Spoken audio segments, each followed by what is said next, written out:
Необходими документи за продажба на автомобил в България. Колата е с регистрация.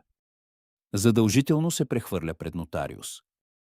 Голям и малък талон. Лични карти на продавач и купувач. Трябва да сте платили данъка на автомобила към общината.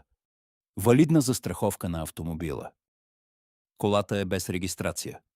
Продажбата става без нотариус, с обикновен договор.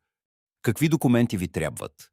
Оригинален чуждестранен талон, договор за покупко-продажба, фактура, ако се купува от фирма. Кога не ви е нужен нотариус? Законът позволява продажба на кола без нотариус само за превозни средства, които не са регистрирани в България, нов внос, или за мотоциклети по 350 кубически сантиметра и леки ремаркета. Стъпки след сключване на сделката. Необходимо е да посетите местния КАТ и да вземете нови талони на ваше име.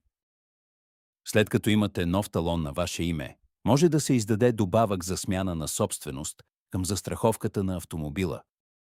Не искате да се занимавате с документи, прехвърляне и други документи, свързани с продажбата на твоята кола. Ние от SuperHelp ще поемем целия процес. Спестете време, нерви и досадно чакане по гишета. Продайте колата си лесно.